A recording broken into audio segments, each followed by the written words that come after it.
Have you ever wondered why some people walk through chaos untouched, while others crumble at the slightest discomfort? Why some individuals, when hit with rejection, betrayal, or uncertainty, seem to stand taller, almost as if they're reinforced from within? Today, you're about to discover the hidden architecture behind emotional invincibility. And no, it's not cold-heartedness or pretending not to care. It's something deeper, ancient, and far more powerful than modern pop psychology ever dared to teach. These are 4 Stoic daily rituals, practiced by Roman emperors, warriors, slaves turned philosophers, and even leaders of empires that can make you emotionally untouchable. But before we dive in, let me ask you something. What if everything you've been taught about handling your emotions is backwards? Because in a moment, I'll share a story about a man who survived the most humiliating public betrayal of his life, yet walked away more powerful than ever. We'll return to that story soon, so stay with me. Picture this. You wake up tomorrow, and your phone is flooded with bad news. A friendship snaps in half over something trivial. Someone talks behind your back. A sudden financial worry slaps you awake. Most people respond automatically, like puppets yanked by emotional strings. They panic, they spiral, they overreact. But Stoics, they train differently. They don't ignore emotions, they master them.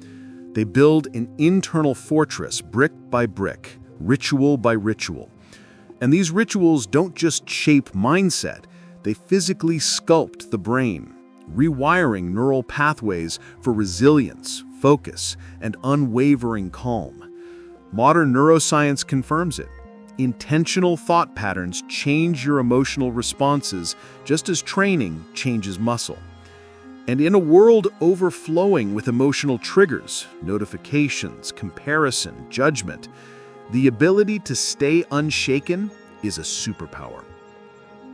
But before we get into the first ritual, let's go back in time. Ancient Rome. A young emperor named Marcus Aurelius sits alone in dim candlelight. Outside, the empire trembles. Inside, his advisors whisper betrayal. His friends turn against him for power. Imagine the pressure, the constant threat of death, war, and political sabotage. Yet history praises him not just as a ruler, but as the last of the 5 good emperors. People asked, how did he remain so calm, so wise, so emotionally stable? His secret? Ancient mental training rituals, performed daily in silence. Rituals you're about to learn. But there's something more shocking. Many modern CEOs, athletes, and innovators quietly practice these same rituals today because they know emotional control is the most transferable advantage in human history. Now, here's the loop. Ritual number 2 reveals a mindset that instantly removes 80% of emotional suffering, but it's often misunderstood and sometimes controversial. And ritual number 3, well, it's so unusual that many reject it at first until they realize how it makes heartbreak, failure, and insults roll off them like rain on armor. We'll get to those soon. But first, think about your mornings. Do you react to your day or do you design it? Most people wake up and immediately enter survival mode, scrolling, comparing, chasing validation. No wonder they feel anxious. Stoics flipped the script. They began their day with a mental exercise called preparatio malorum, the preparation for adversity. Instead of wishing for a perfect day, they expected challenges. Why? Because expecting adversity makes it powerless. When you anticipate the emotional storms, they lose their shock value. Modern neuroscience calls this negative visualization, and studies show it lowers anxiety and increases gratitude. But we'll break down exactly how to do this later, so keep watching. Let's talk about another loop, something you may not realize. The average person has 6,200 thoughts per day. and the majority are repeated worries. Think about that. Most of your emotional pain lives not in reality, but in mental repetition. Stoic ritual number 1 breaks that cycle. It teaches you to separate what you can control from what you can't. Sounds simple, but it's one of the most psychologically liberating habits ever recorded. The moment you stop trying to control other people's actions, opinions, and emotions, peace arrives, like silence after a storm. And yet most people never learn this skill. They spend decades fighting battles they can't win. The Stoics avoided this emotional trap effortlessly, and soon you will too. Now, back to the story I promised.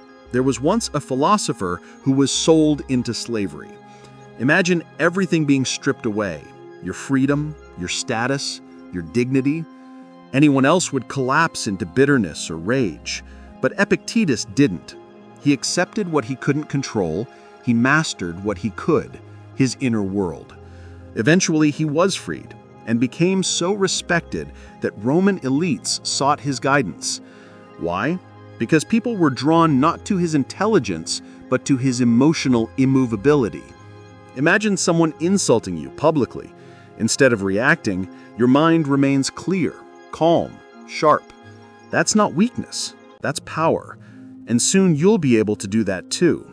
But there's a deeper reason I'm telling you this. Because emotional mastery isn't built in dramatic moments. It's built quietly, daily, through ritual. And here's the twist. These rituals don't require hours. They take minutes. Anyone can do them, but almost no one does. Why? Because society teaches emotional reaction, not emotional training. There's no school subject called inner strength, no class for emotional armor. But you're about to learn what emperors learned in candlelit rooms while armies marched outside their walls. And as you listen, notice how your mind starts to shift. Notice how you begin to see your emotional triggers from a distance, like they're losing their grip on you. That's not accidental. That's the ancient Stoic framework taking hold. Before we close this first segment, I want you to pay attention to something subtle. There's a secret connection between emotional stability and your identity. And in ritual number 4, we will rip that illusion apart. But not yet. For now, I want you to imagine yourself a week from today, walking through life, people throwing opinions like stones, and they shatter before they reach your heart. Imagine conversations that once triggered you now feel weightless. This isn't fantasy, it's technique. And the further we go, the closer you'll get to tapping into that unshakable version of yourself, the same version history remembers in the strongest individuals. But to unlock it fully, you must keep watching, because the most powerful ritual is still ahead. Let's start with the first Stoic ritual, the discipline of control, perhaps the single most misunderstood concept in emotional mastery. The Stoics had a phrase for it: dichotomy of control. In simple terms, it means dividing everything in your life into 2 categories: what you can control and what you can't. But here's the twist that modern people miss. This isn't just about being logical. It's about freeing your emotional energy from illusions. Think about how much of your stress comes from trying to control outcomes, what others think of you, whether people like you, whether success happens fast enough. We suffer not because life is cruel, but because we grip too tightly to things that were never in our grasp to begin with. Marcus Aurelius wrote, "You have power over your mind, not outside events. Realize this, and you will find strength." But let's turn that ancient idea into something practical, something you can feel. Imagine this: you send a message to a friend, and they leave you on read. Instantly, your mind starts spinning stories. Did I do something wrong? Are they mad at me? That spiral can ruin your mood for hours. But pause. What's in your control? You can choose to send a kind follow-up, or you can choose to move on. What's out of your control? Their response, their mood, their perception. The Stoic approach would say, since I can't control it, it doesn't belong to me. And when you truly internalize that, something profound happens. Anxiety begins to dissolve. Rejection loses its sting. Because emotional pain often isn't pain, it's resistance to reality. When you stop resisting what you can't control, you unlock peace. Let me open a powerful loop here, something that will make sense only later in this video. The ability to let go is not detachment from life, it's participation without slavery. The Stoics were not emotionless statues, they were emotionally alive but unshaken. Their goal wasn't to avoid feeling, but to stop feelings from hijacking their judgment. Think about it. How many times have emotions made you do something you regretted?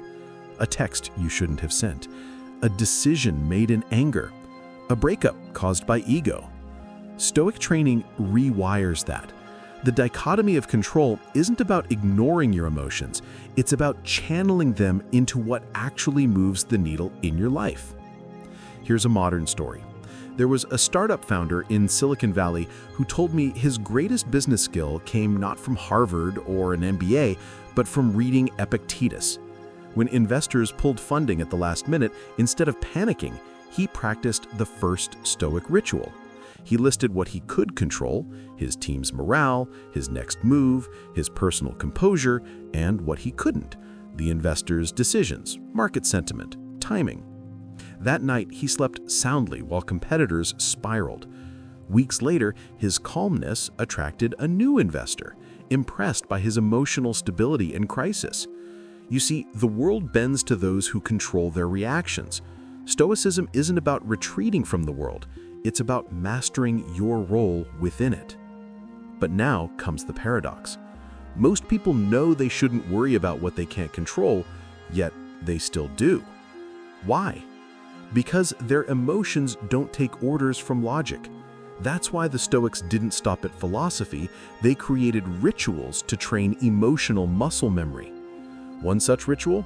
A morning reflection. Before sunrise, Marcus Aurelius wrote to himself, "Today I will meet people who are selfish, arrogant, deceitful." He wasn't being negative, he was training for life. By expecting imperfection, he was immune to disappointment. This is the Stoic version of mental armor. Imagine starting your day like that, rehearsing reality, not fantasy. You'd walk through chaos like a calm observer while others lose control. But here's where most people fail. They think this ritual means suppressing emotions. It doesn't. The Stoics never denied feelings, they just didn't worship them. They saw emotions like waves, inevitable but temporary. You don't fight the wave, you learn to surf it. And you can practice that today. The next time something upsets you, pause and say, "Is this within my control?" Just that question, repeated enough, begins to rewire your brain. Neuroscience confirms it. Mindfulness reframes emotional triggers, moving control from your amygdala, the panic center, to your prefrontal cortex, the rational mind. That's not ancient magic. That's modern brain science catching up to Marcus Aurelius. Now, here's the loop I want you to hold in your mind. When you stop trying to control everything, paradoxically, you gain more control than ever. That's the Stoic secret. When you detach from outcomes, you act with more precision, calm, and power. You're no longer driven by fear of loss or hope of approval. You become grounded, focused, untouchable. But this is only the foundation, because the second ritual takes this even deeper. It turns emotional pain into fuel. It's a mindset so powerful that when you fully grasp it, heartbreak, failure, and even criticism start to work for you, not against you. Most people never unlock this second ritual because it feels counterintuitive, but those who do never see life the same way again. Before we reveal it, let's pause for one more truth. You're not here just to hear Stoic philosophy. You're here to live it, to make your emotions serve you, not sabotage you.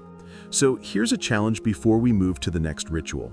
Take one event today, something small that bothers you, and ask, what part of this is mine to control? Write it down. The rest? Release it. That's your first step towards emotional untouchability. The next ritual will push you even further because it's about using adversity as a weapon, not a wound. Now we venture into the second Stoic daily ritual, and this one is a turning point in your emotional evolution. It's called voluntary discomfort, and on the surface, it sounds strange, almost backward, but stay with me, because this ritual has forged warriors, emperors, and philosophers who stood calm when everyone else panicked. The idea is simple. Expose yourself to small, controlled forms of discomfort every day. Why? Because comfort is the silent assassin of emotional resilience. When everything in your life is soft, the smallest disturbance feels catastrophic. But when you train your mind to sit calmly with discomfort, the world loses its power to hurt you. Seneca once wrote, "The man who has prepared for everything can endure anything." And modern research agrees. People who regularly practice controlled stress have lower anxiety, higher confidence, and dramatically stronger emotional regulation. But there's a deeper psychological twist to this ritual that almost no one talks about, and we'll get to that soon. Keep that curiosity open. Let me open a story that will click in a moment. In Japan, there is a tradition among martial artists to train barefoot in the snow. At first glance, it seems unnecessary. It doesn't improve their kicks or punches. So why do they do it? Because they're not training muscle, they're training mind. They are teaching their nervous system that discomfort doesn't equal danger, that cold doesn't equal panic, that pain doesn't equal fear. When you master discomfort in training, reality feels lighter. This is why Stoics would sleep on hard floors, wear simple clothing, fast occasionally, or even imagine losing the things they loved, not because they wanted misery, but because they wanted liberation. If you cannot handle a little discomfort, how will you face betrayal, heartbreak, or failure? But there's something even more profound. Voluntary discomfort removes fear, and fear is the root of emotional fragility. Fear of rejection, fear of loss, fear of judgment. If you can sit calmly in discomfort, those fears crumble. Let's zoom into modern life.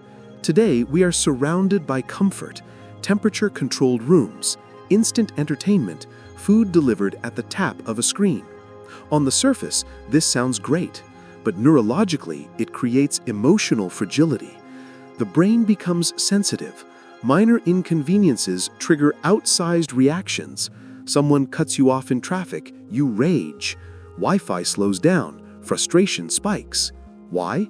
Because your emotional baseline has become too soft.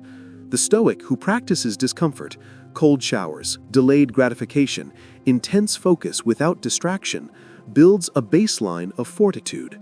Suddenly, external frustrations feel like harmless ripples, not storms. This is how you become emotionally untouchable in a world of overstimulated, under-disciplined minds. But here's the twist most people miss. Voluntary discomfort isn't just about enduring, it's about choosing discomfort. When you choose the harder path willingly, life can't surprise you with difficulty. You become the master of the battlefield, internal and external. And here's where the psychological lever snaps into place. There's a concept in neuroscience called stress inoculation. Just like a vaccine introduces a weakened virus to strengthen your immunity, controlled discomfort strengthens your emotional immune system. When you fast for discipline, hunger stops owning you. When you take cold showers, sudden stress stops shocking you. When you delay pleasure, addiction loses its grip. Suddenly, you're no longer a puppet pulled by cravings, impulses, or triggers. Your emotional autonomy returns. But let's connect this to the story I opened earlier. Remember the martial artists training barefoot in the snow? There was one student who complained, "Why must we suffer like this?" The master answered, "Because if you can't stand against the snow, how will you stand against an enemy?" The student didn't understand until his first real fight where fear didn't rise in his chest. He had trained for worse. That is the power of voluntary discomfort. Not pain for pain's sake, but preparation for life's storms. But what does this look like in your daily life? Here are 3 micro-rituals that take minutes. First, begin your day with a splash of cold water on your face, not to shock your body, but to teach your nervous system calmness under intensity. Second, delay the first pleasure of the day, your phone, for 30 minutes. This single act trains impulse control, the foundation of emotional regulation. Third, once per week, choose a minor discomfort. Skip dessert, walk instead of drive, sleep without a pillow. These aren't punishments. They're reminders that comfort is optional, not mandatory. And here's the beautiful outcome. When life inevitably throws discomfort your way, you greet it like an old friend. Others crumble, you remain composed, because you've been here before, by choice. Now let's open a loop that will make much more sense later. When you voluntarily face discomfort, you unlock a hidden form of confidence, the confidence of capability. Most anxiety is fear of what might happen. But if you practice being okay when things aren't ideal, your brain learns something powerful. I can handle this. And once your brain internalizes that truth, emotional chaos turns into background noise. This is how Stoics walk through shadows untouched. But there's a darker side to comfort that I need to warn you about, and we'll explore it deeper in the next ritual. Comfort creates dependency. It whispers that you're fragile, that you need softness to function. Voluntary discomfort breaks this illusion. It reminds you of your strength. It teaches resilience, grit, identity. Suddenly, when something goes wrong, your heart doesn't race, your breath doesn't shorten, your mind stays clear. And clarity is emotional invincibility. Before we transition, I want to share a short, true story. A young athlete once asked his coach how to stay calm during high-pressure competitions. The coach replied, "Train harder than the competition hurts." The athlete didn't understand until he pushed his body beyond comfort in training. During the competition, the pressure felt light. The discomfort felt familiar. Emotion didn't cloud judgment. This applies to life. Train harder emotionally than life can hurt you. And now you're beginning to understand why Stoics smiled in adversity. Because adversity was just another training session. But we're only halfway through this transformation. The third ritual takes everything we've built so far and flips it inward. It's the ritual that frees you from other people's opinions, arguably the greatest emotional prison in modern society. Ready to escape it? We now arrive at the third Stoic daily ritual, the view from above, a mental practice so perspective-shattering that when done consistently, other people's opinions, criticisms, and petty judgments lose their grip on your emotions. Imagine rising above your life like a drone lifting through the sky. First, your room shrinks, then your neighborhood, your city, your country. Eventually, Earth becomes a tiny blue sphere floating in endless dark. Suddenly, the insults, anxieties, and insecurities that felt enormous look microscopic. Marcus Aurelius practiced this ritual often, visualizing how small human drama truly is. Why? Because perspective is the antidote to emotional overreaction. When you zoom out, ego dissolves, fear dissolves, everything becomes proportional. But this ritual unlocks something deeper, and I'll reveal it shortly. Now picture a modern example. You're scrolling through social media and someone leaves a snarky comment. Instantly, your heart speeds up. You want to defend, argue, react. But pause. Practice the view from above. Who is this person in the grand scope of humanity? Billions of people exist, and you're letting one stranger dictate your emotions? Zooming out exposes the absurdity. Psychologists confirm negative comments hurt only when you identify with them. Zoom out, and identification breaks. The comment becomes noise. Look at public figures. They're criticized daily, yet they keep moving. Not because they're numb, but because they have perspective. Here's the part most people miss. The view from above doesn't just shrink problems, it shrinks the ego. Not your worth, your ego. Stoics taught that ego fuels emotional pain. When your identity is inflated, every insult feels fatal. But when you see yourself as one flawed human among many, insults become reflections of others, not of your value. Epictetus famously said, "If someone speaks ill of you, remember, they didn't even know the half of it." That's emotional mastery. When you can observe yourself objectively, you stop defending your ego, and that makes you stronger. Let me open a loop we'll close later. This ritual will transform the way you handle loss, rejection, and failure. It reveals a truth you've felt but never articulated. We are temporary. Our problems are temporary. When you internalize this, urgency shifts. Drama loses meaning. Approval becomes irrelevant. You start focusing on character, growth, contribution. Imagine you're at work and someone gives you a cold look. Instantly, your mind builds stories. But zoom out. That person might be stressed or exhausted. It's not about you. Most emotional pain comes from misinterpretation. Neuroscience backs this up. Social fear activates the amygdala, making you reactive, but perspective activates the prefrontal cortex, calming emotional storms. Astronauts experience this shift after seeing Earth from space. They return less reactive, more compassionate. You don't need a rocket ship to feel it. Imagination is enough. And when you zoom out even further, beyond Earth, beyond the galaxies, something unexpected happens. Your problems don't disappear. They transform. They become chapters in your story. The breakup becomes character development.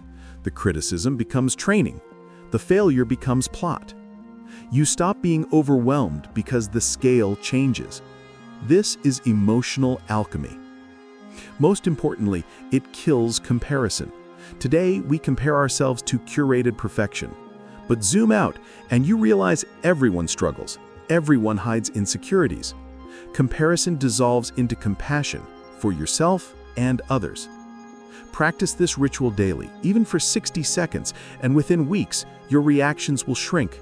You'll argue less, panic less, and take criticism as information, not attack.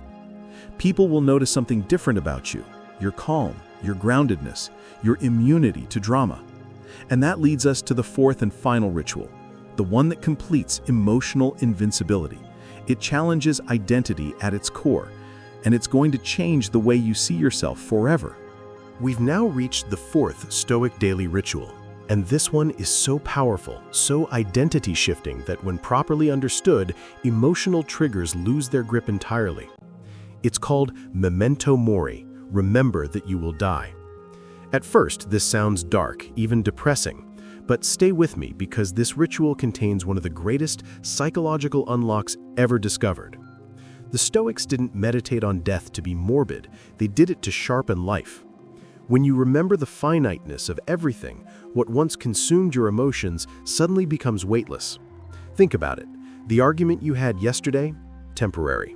The embarrassment that haunts your mind? Forgotten by everyone else. The criticism that stung you? Meaningless in the vast timeline of humanity. Memento mori cuts through emotional noise like a blade. It reminds you that most of what you stress about won't matter in a year, let alone a lifetime. But here's the twist that will shock you. When people reflect on death, they don't become sadder, they become more alive. Modern studies show that contemplating mortality increases gratitude, reduces regret, and heightens meaning. And yet most people avoid this truth. They drown themselves in trivial problems, wasting energy on battles that leave them hollow. Let's open this with a story. There was once a Roman general who returned victorious from battle.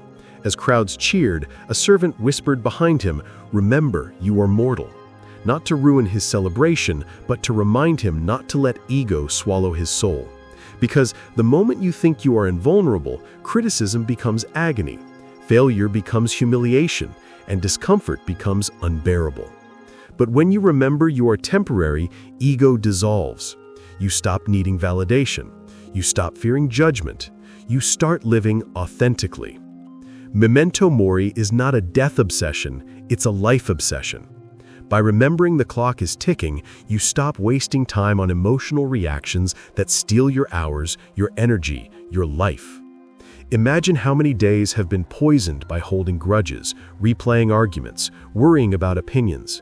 Years lost. The Stoics refused that fate. They embraced mortality to amplify life. But here's the psychological depth. Death awareness strips away illusion.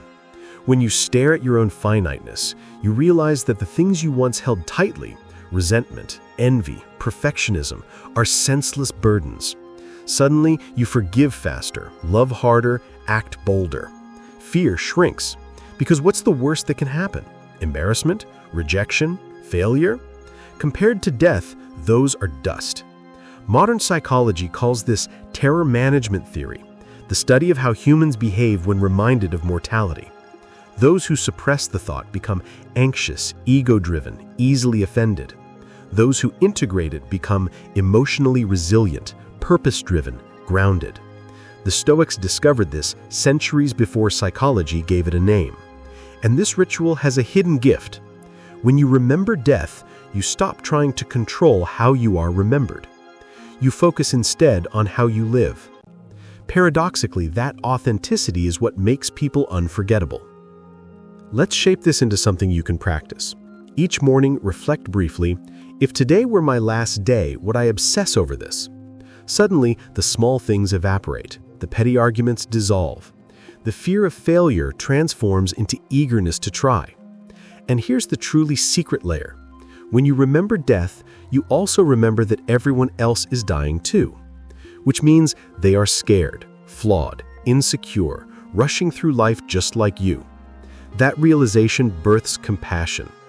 You get less angry at others' mistakes, less judgmental of their flaws, more patient with their imperfections. Memento mori isn't just emotional armor, it's emotional clarity. It clears the fog from your priorities. But there's something even more profound that most people overlook. When you are no longer afraid of loss, you become impossible to manipulate. Emotional blackmail, rejection, opinion, status, none of it can chain you. That is true freedom. Now, let me open a loop that will return near the end of this video. When you combine memento mori with the dichotomy of control, something miraculous happens. You begin living in a state of fearless acceptance. You stop forcing life. You start flowing with it. Opportunities come easier. Relationships become healthier. Decisions become clearer. Why? Because fear is gone. And fear is the root of emotional reactivity. When fear dies, peace is born. But here's where modern society sabotages this ritual. We live in a culture obsessed with distraction. People scroll endlessly, binge entertainment, overschedule their days not because they're busy, but because silence terrifies them. Silence forces them to confront mortality, meaning, insecurity. Stoics ran toward that silence. They wanted to face reality, because reality frees you, avoidance enslaves you. Let's bring this into the real world with an example. Imagine you're about to give a presentation. Your heart races, you fear embarrassment. But reflect, in 100 years, no one will remember this moment. Even if you mess up, the world keeps turning. Suddenly, fear dissolves. You speak with authenticity. Confidence isn't the absence of fear, it's perspective. Memento mori gives perspective in its purest form. Here's another example. You're arguing with someone you care about. Ego flares, words sharpen. But pause. If today were the last day you'd ever speak to them, would this fight matter? Likely not. And just like that, anger melts. What remains is truth, understanding, vulnerability. Memento mori sharpens the blade of gratitude. You begin to appreciate mornings, conversations, laughter, even boredom, because all of it is temporary and therefore precious. Let's touch on the deepest emotional chain of all, regret. People fear regret more than fear itself. But regret only exists when you assume infinite time. When you embrace mortality, hesitation fades. You start that project, you send that message, you take that risk. Because you realize time is not later. Time is now. For the Stoics, death was not a threat, it was a compass.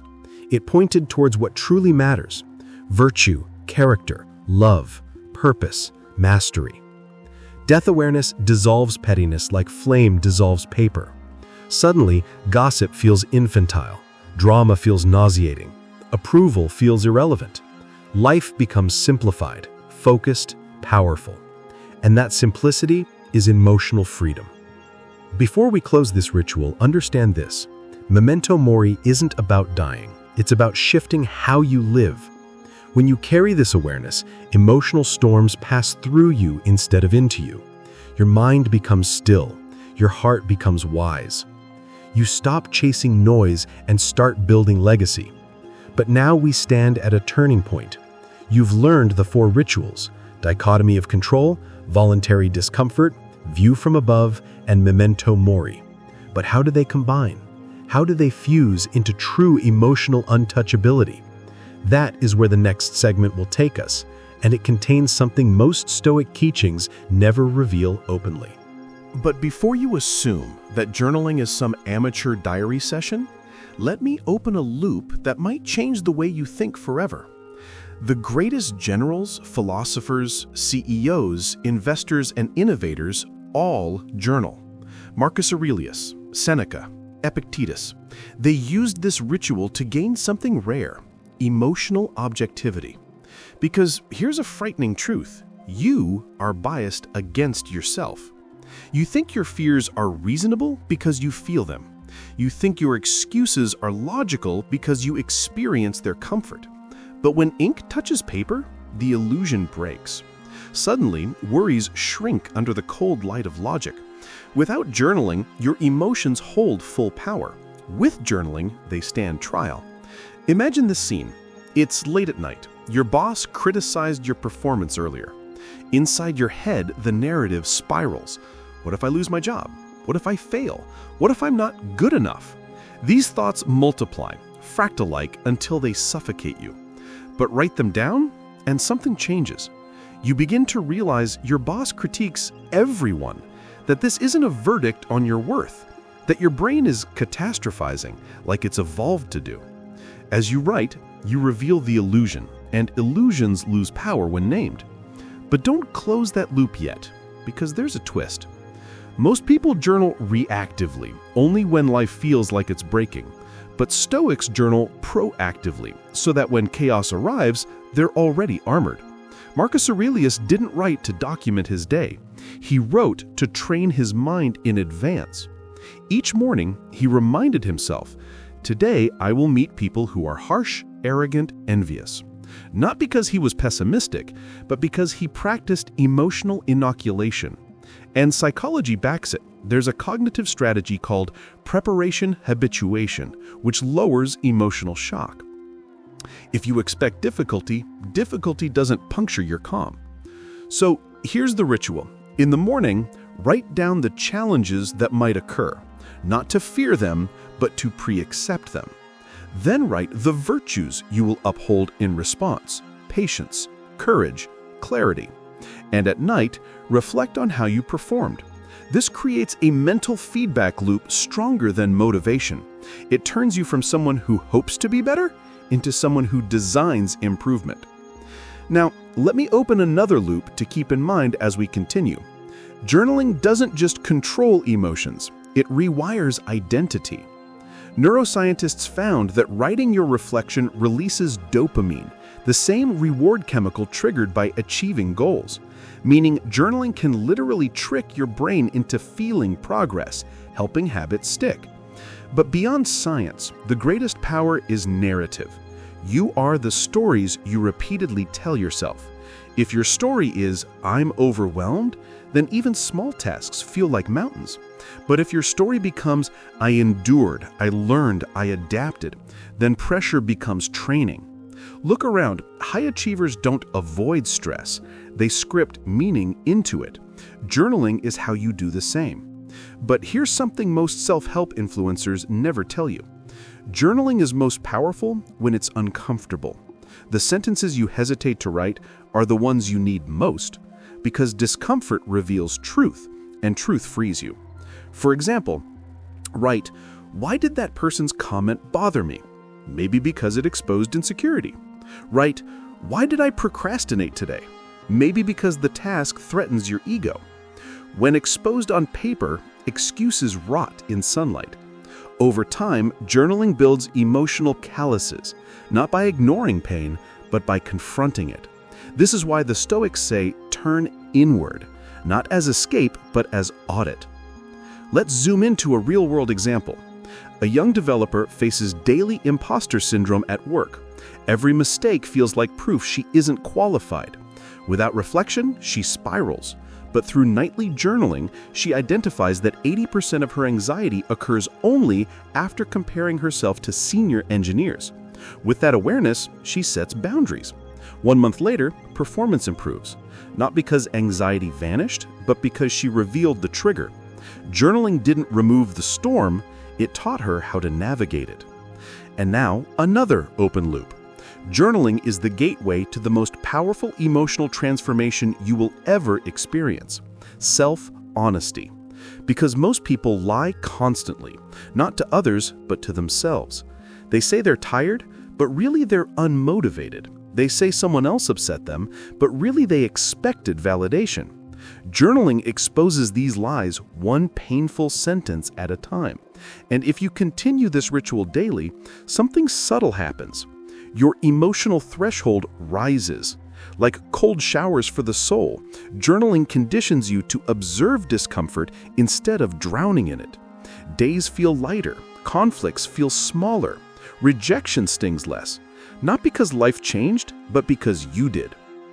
Now, here's the warning. Without journaling, your emotions control your narrative. But with it, you become the author. And authors aren't untouchable because they avoid pain. They're untouchable because they can interpret pain as growth. Now, hold on to that thought, because in the next ritual, we're going to unlock a technique Stoics used to dissolve emotional reactivity in seconds. If journaling makes you self-aware, this next ritual makes you unshakable. Don't miss it.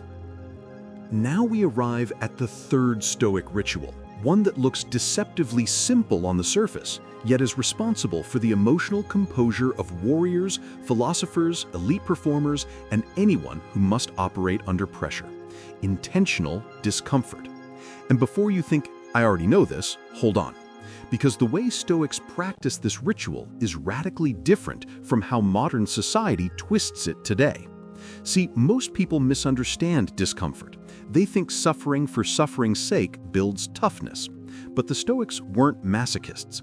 They understood something far more powerful. Controlled adversity builds emotional immunity. Let me open a loop here that will make the rest of this ritual hit harder. Your emotions are fragile because your lifestyle is frictionless. Everything is convenient. Food arrives with a tap of a button. Entertainment streams instantly. Frustration is avoided, not managed. And because society removed friction, your mind becomes sensitive to minor inconveniences. A harsh comment ruins your day. A delayed reply triggers insecurity. A small error sends you spiraling. But imagine if your nervous system expected friction. How small would trivial problems feel? That's the Stoic advantage. Picture this. A man wakes at 5 a.m., but instead of hitting snooze, he rises.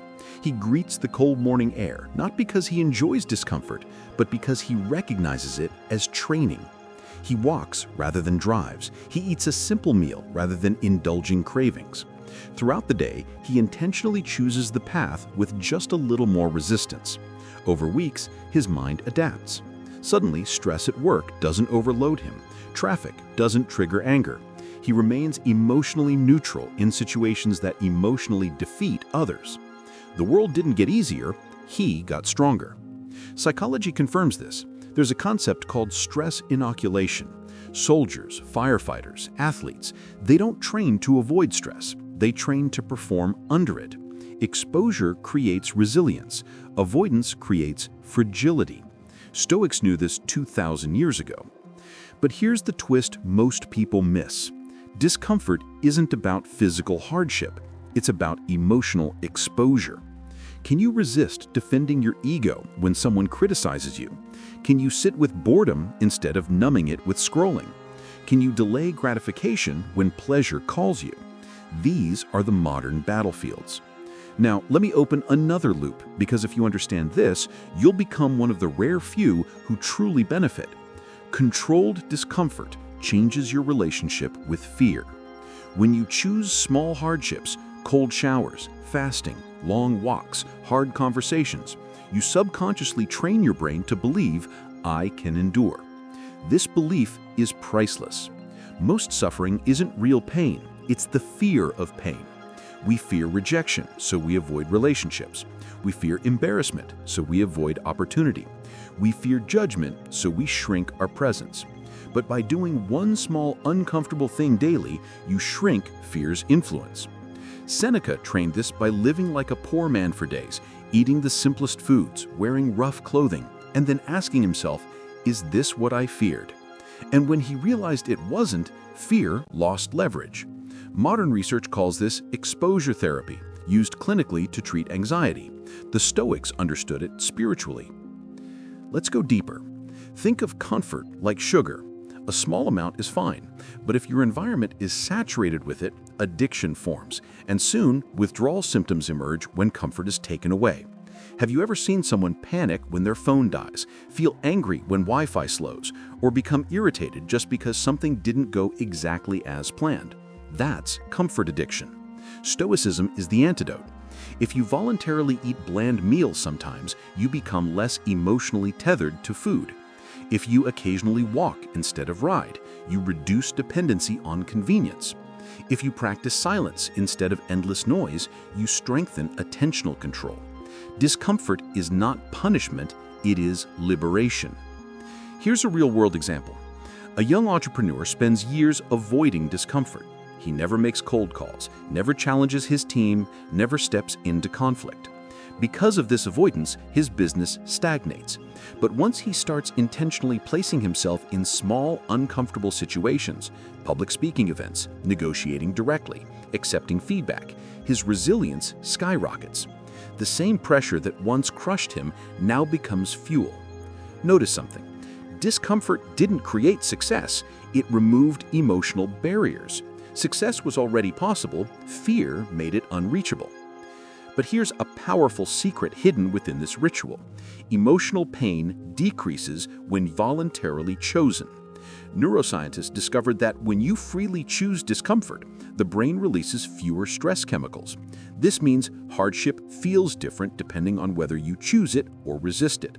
Forced discomfort creates suffering. Voluntary discomfort creates growth. Stoics were emotionally intouchable because they trained their nervous system to relax under pressure. Now listen carefully, because this is the part where most people fail. They attempt massive discomfort challenges immediately. Extreme fasts, brutal workouts, cold plunges beyond tolerance. They burn out. Why? Because discomfort must be built gradually. Start with micro challenges. Take a cold shower for 30 seconds. Skip sugar once a week. Walk instead of ride once. Speak up in one meeting. These are small, controlled exposures, and each time you win, your emotional baseline rises. Suddenly, life's chaos feels manageable.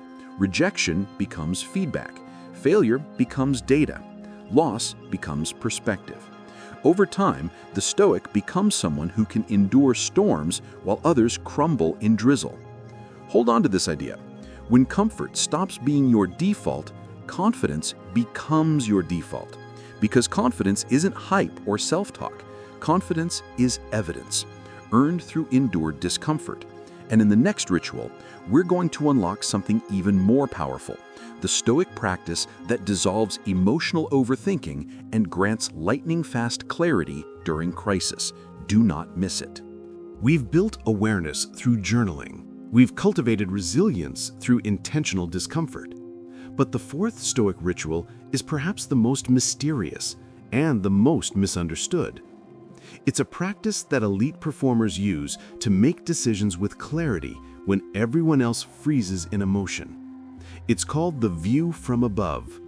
And on the surface, it sounds poetic, but beneath it lies psychological power. This ritual teaches you to zoom out mentally so far that your problems lose their emotional grip. But hold that thought. Let me open a loop that will make this practice unforgettable. Every emotional meltdown you've ever experienced was caused by narrow focus. When you stare too closely at a problem, it consumes your field of view, tricking your brain into believing it's everything. But change the frame, zoom out, and suddenly what felt catastrophic becomes a microscopic blip. The Stoics mastered this long before modern psychology labeled it cognitive reframing. Imagine this scene. A student fails an important exam. His heart sinks. His brain spins stories. I'm not good enough. My future is ruined. Everyone will judge me. In his narrow emotional tunnel, the failure feels infinite, but then he practices the view from above. He imagines rising above the classroom, above the school, the city, the country, the globe. He visualizes billions of lives unfolding simultaneously.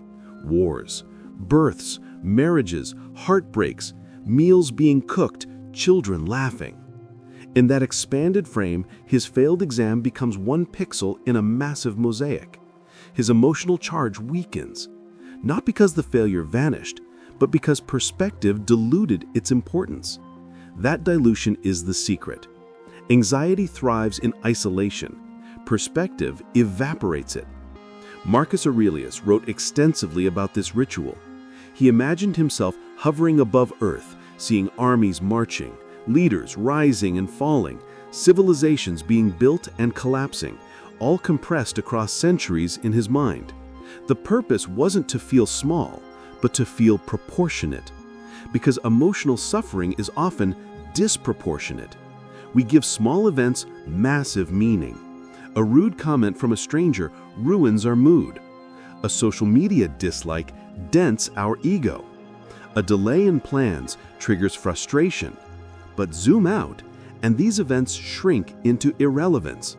This ritual isn't escapism, it's recalibration. Psychology today confirms this. There's a concept called temporal distancing, where people imagine how they'll view a current problem in 10 years.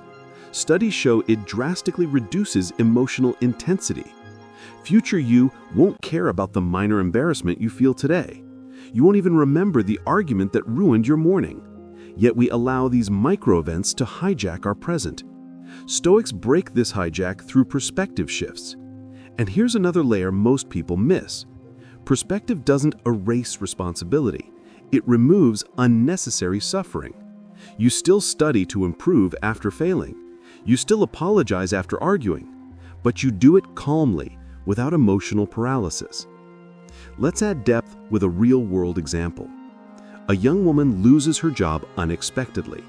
Panic hits, bills, expectations, identity. She applies the view from above. She visualizes her city. Millions of people switching jobs, pivoting careers, reinventing themselves. She sees industries evolving, opportunities appearing where old ones fade. She realizes unemployment isn't a personal doom, it's a common transition. Emotion loosens its grip. She updates her resume calmly, reaches out to mentors, and months later lands a job that aligns better with her strengths. The loss wasn't a curse, it was a corridor. Now let me open a more powerful loop. The view from above doesn't only shrink negative emotions, it elevates positive qualities. Gratitude expands, humility deepens, empathy sharpens. Because when you zoom out, you stop seeing yourself as the center of the universe. And ironically, that's what strengthens self-confidence. Ego is fragile because it depends on constant validation. But perspective grounds confidence in reality. You stop needing to win every argument. You stop needing recognition for every achievement. You stop fearing small social mistakes. Why? Because you recognize your life as one thread in a cosmic tapestry. There's another psychological phenomenon that reinforces this ritual: ego dissolution. Researchers studying meditation found that when people experience a temporary reduction in self-focus, their stress plummets. They become less reactive, more patient, more compassionate. Pour this into your daily ritual, and you become someone others are magnetically drawn to. Calm in chaos, steady under pressure.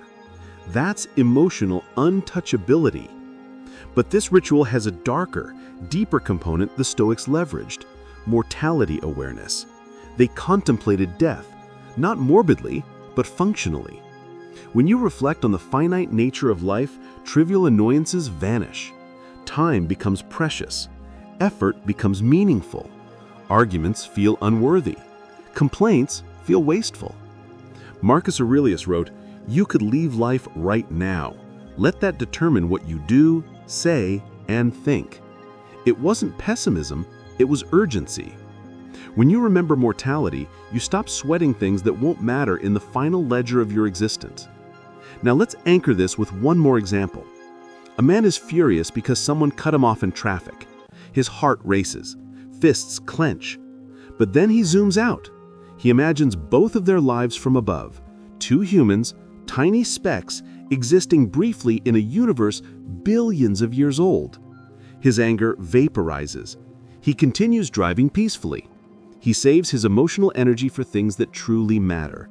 Now hold on to this idea, because in the next section, we will stitch together all 4 rituals into one daily routine that makes you emotionally untouchable in a world addicted to overreaction. And if you apply it, truly apply it, people will feel the change in your presence long before you ever speak. Now that you understand all 4 rituals separately, let's weave them into a single daily routine. A psychological armor that transforms how you react to every challenge life throws at you. And pay attention, because how you structure these rituals determines whether you simply know them or whether they rewire you from the inside out. We begin in the morning, before your phone, before the world's noise enters your bloodstream. You sit with your journal, not to describe what you did yesterday, but to pre-frame the day ahead. This is where you practice anticipation. Write down 3 specific emotional challenges you might face. Maybe impatience with a coworker, temptation to procrastinate, fear of speaking up. Then write how you will respond, with patience, discipline, clarity. This is mental inoculation. When the moment arrives, your nervous system recognizes the script. Instead of reacting impulsively, you respond intentionally. Over time, you feel like you've shaped reality, but in truth, you shaped yourself. Next, you move into a daily act of voluntary discomfort. This isn't punishment, it's priming. It can be 30 seconds of cold water, a brisk morning walk, a difficult conversation you've been avoiding, or simply choosing to delay gratification. These micro hardships flip a switch. The brain learns discomfort is safe, I can endure. Suddenly, the annoyances that normally derail your mood, slow drivers, unexpected tasks, rude strangers, lose their hooks. Your emotional immune system strengthens. And here's the loop you must hold. The moment you start avoiding all discomfort, you begin outsourcing your emotional stability to external circumstances. Stoics never outsourced their strength. As your day unfolds, practice the view from above. Picture yourself elevated, watching your life as if you were a character in a vast world. When stress spikes, zoom out. Imagine the city below you, the millions of stories unfolding simultaneously. Your embarrassment, your frustration, your impatience, they shrink not because they're not important, but because they are not absolute. This perspective grants you one of the rarest advantages in modern times: emotional proportion. Notice how frantic people react to small inconveniences. Their lens is narrow, yours is panoramic. Throughout the day, opportunities for emotional mastery arise, disguised as irritation. Catch them. When someone interrupts you, pause. That pause is power. When a notification triggers anxiety, breathe. That breath is sovereignty. When temptation to argue appears, zoom out. That perspective is wisdom. Each repetition is another layer of armor. Neuroscience calls this micro-regulation, small efforts repeated that reshape the default emotional response. Stoics called it training the ruling faculty. Then, in the evening, this is crucial, you return to the journal to perform a self-audit. Not to punish yourself, but to observe. Ask 3 powerful questions. Where did I keep my composure? Where did I lose it? What pattern can I correct tomorrow? Notice you're not judging, you're adjusting. Over weeks, patterns reveal themselves. Maybe you always react emotionally when tired. Maybe you become anxious when hungry. Maybe your ego spikes around certain people. Awareness dissolves blind spots. Seneca said, "What gets measured improves." Modern psychology says, "What you track, you control." They're saying the same truth. But here's the loop most people never close. Reflection without adjustment is intellectual entertainment. Reflection with adjustment is transformation. So, after identifying emotional weak points, write one simple behavior correction for tomorrow. Small adjustments compound into identity. Confidence isn't built by shouting affirmations. It's built by watching yourself follow through. Now, let's zoom in to how people around you start reacting to this transformation. At first, they can't explain it. They notice you don't get triggered by sarcasm. You don't fold under pressure. You don't scramble for validation. In meetings, you speak slower, not because you're unsure, but because you're deliberate. In arguments, you don't elevate your voice, you elevate your logic. Your presence becomes calm, magnetic. People trust the grounded. They follow the steady. And you start receiving unexpected compliments. You're different. You seem more focused. Nothing seems to bother you. That's emotional untouchability, not numbness, but sovereignty. However, there's a subtle trap here. As you grow calmer, you will encounter people who try to test that calm. Maybe they feel threatened by your growth. Maybe they rely on your old emotional patterns. They'll poke, provoke, or gossip. This is where your rituals become shields. When someone tries to drag you into drama, zoom out. When they question your intentions, journal the truth. When they attempt to trigger insecurity, remember you've trained in discomfort. Their storm can't shake your foundation. Seneca wrote, "We suffer more in imagination than in reality." Now you suffer less in imagination because you've mastered framing. Let's peek into the future. After months of practicing these rituals, you begin experiencing something rare: emotional lag. That means events happen, but your emotions don't react instantly. There's space between stimulus and response. Viktor Frankl called that space freedom. In that space, you choose your values, and your choices begin forming a new identity. Discipline becomes natural. Patience becomes instinctive. Gratitude becomes automatic. You're no longer ruled by mood, you're ruled by meaning. But here's the final loop you must keep open until the last paragraph. Emotional untouchability doesn't mean avoiding emotions. It means understanding them so deeply that they can't manipulate you. The Stoic feels anger, fear, sadness. The difference is the Stoic owns them. And in the final segment, we will explore the real reason Stoicism elevates your mind above chaos and how to lock these changes permanently into your identity. And now, we arrive at the truth hidden beneath all 4 Stoic rituals, a truth few people ever understand. Emotional untouchability isn't about building walls around your heart. It's not about pretending nothing affects you. It's not about acting cold or robotic. That isn't strength, that's denial. Real Stoicism, the kind practiced by generals marching into war, emperors ruling fracturing empires, and wise men facing the deaths of their children, is something deeper. It's about building internal architecture so stable that external chaos can't shake it. Because here's the secret: you can never control the world. You can never control how others treat you, what disasters emerge, or how life rearranges itself without your permission. but you can control the lens through which you interpret everything. These rituals sharpen that lens until it becomes armor. Morning anticipation gives you foresight. Intentional discomfort builds endurance. The view from above grants perspective, and nightly journaling creates self-awareness.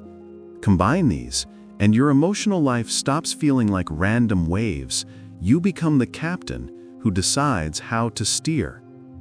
But let me open one final loop, because the last transformation doesn't happen on paper, in theory, or in motivation. It happens in silence. There will come a moment after practicing these rituals when someone insults you and you feel nothing. Not numbness, but clarity. You'll respond thoughtfully, maybe even kindly, watching their confusion as their bait fails. Another moment may come when plans fall apart, traffic, delays, cancellations, and yet your internal state remains calm, anchored. You begin to see what Stoics always understood. Frustration is not a reaction, it's a choice. Anger is not a reflex, it's a decision built on perception. And fear? Fear is not an enemy, it's a compass pointing to where you must grow. Those around you will still be enslaved by these emotions. You will walk free. Here's another shift that will shock you when it arrives. You stop needing constant stimulation. Most people sprint from silence because silence reveals their real thoughts, the insecurities they haven't confronted, the fears they haven't named. But practicing these rituals transforms silence into a sanctuary. In the quiet, you'll start hearing your intuition with startling clarity. Decisions become obvious, values feel concrete, goals align effortlessly. And you realize something profound. Emotional chaos was never about events, it was always about misalignment within. The Stoic dissolves that misalignment, layer by layer, through deliberate practice. Let's pull the camera back even further. Imagine yourself a year from today. You've practiced these rituals consistently. Friends notice your calm. Opportunities present themselves because people trust your composure. Your relationships become healthier because you listen before speaking. Arguments end faster because you refuse to fuel them. Stressful days still occur, but they pass through you like wind through open fingers. Not because life became easy, but because you became trained. Emotional untouchability isn't immunity from pain. It's mastery of interpretation. Pain becomes information. Failure becomes feedback. Criticism becomes guidance. You stop seeing obstacles as personal attacks and start seeing them as invitations. And then comes the rarest transformation of all. Most people live in reaction, reacting to opinions, notifications, inconveniences, moods. But through these rituals, you evolve beyond reaction into creation. You begin shaping your internal state intentionally, crafting your mood rather than inheriting it from circumstance. You become the source of calm in chaotic rooms, the anchor in turbulent conversations, the lighthouse when others are drowning in their own storms. And something interesting happens. Emotionally reactive people will start gravitating toward you, not because you fix their storms, but because you model how to weather them. Your presence becomes a mirror that shows others their own potential. But don't misunderstand. Emotional mastery does not make life painless. It makes pain purposeful. It does not erase struggle. It changes your posture toward struggle. Marcus Aurelius lost multiple children, yet he led an empire with compassion. Seneca faced exile twice and wrote some of the most timeless letters ever penned. Epictetus was born a slave and became a philosophical giant whose teachings endure millennia later. They didn't avoid pain, they alchemized it. That is emotional untouchability, the ability to turn adversity into fuel without letting it crush your spirit. So here is your call to action, not motivational hype, not fleeting inspiration. Starting tomorrow morning, practice the anticipation journal. Choose one voluntary discomfort. Zoom out when irritation rises. Audit your day honestly at night. Repeat. 10 days will reveal patterns. 30 days will shift your mood.